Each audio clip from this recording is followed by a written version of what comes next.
Recientemente se ha descubierto que los escritos de Joseph Waggoner y Alonzo Trevor Jones son como una mina de oro abandonada, una mina de verdades y buenas noticias. Casi en cada página de la Biblia vieron una buena noticia.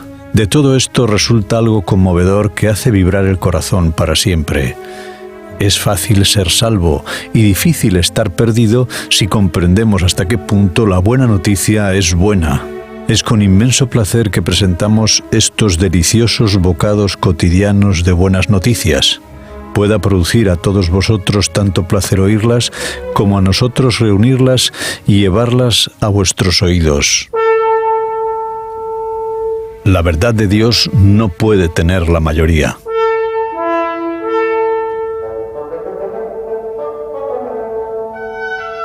Leemos en el libro del Éxodo, en el capítulo 23 y versículo 2.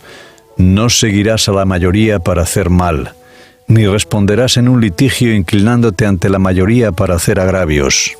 Ni los títulos ni el hombre tienen valor en lo que concierne a la determinación de la verdad.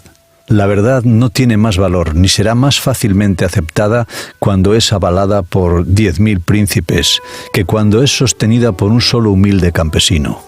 Y no tiene mayor significación, ni prueba que 10.000 estén en la verdad o que lo esté uno solo. Cada ser humano posee exactamente la cantidad de verdad que aquella que desea utilizar, ni más ni menos. Todo aquel que actuando como el Papa cree detentar el monopolio de la verdad, obligando a la gente a pasar por él para obtener la verdad, dándosela a unos y retirándosela a otros, pierde toda verdad que pudiera poseer. La verdad y el papismo no pueden coexistir. Ningún papa, ningún ser humano con tendencias papistas tiene la verdad. Desde el momento en que un ser humano recibe la verdad, deja de ser papa. Si el Papa de Roma se convirtiera en discípulo de Cristo, abandonaría el trono papal en ese mismo instante.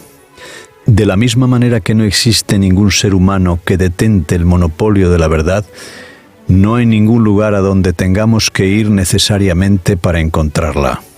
El hecho de que la verdad inicialmente ha sido proclamada en un lugar determinado no prueba que solo pueda encontrarse solamente en ese preciso lugar o que simplemente se pueda encontrar. En efecto, ciudades como Jerusalén, donde el Evangelio fue proclamado durante los primeros siglos después de Cristo, por ejemplo, sería el último lugar del mundo donde ir a encontrarla. Jesús nació en Belén, una localidad que era tan pequeña entre las familias de Judá. Pasó casi toda su vida en una pequeña población de tan mala reputación que un hombre en quien no había mentira dijo: ¿de Nazaret puede venir algo bueno? Un pueblo pequeño donde una cabaña solitaria estaba tan lejos del cielo como lo estaba de los palacios episcopales o de las ciudades. Dice el profeta Isaías en el capítulo 57 de su libro y en el versículo 15: porque así dijo el alto y sublime, el que habita en la eternidad y cuyo nombre es santo. Yo habito en la altura y la santidad, pero habito también con el quebrantado y humilde de espíritu, para reavivar el espíritu de los humildes y para vivificar el corazón de los quebrantados.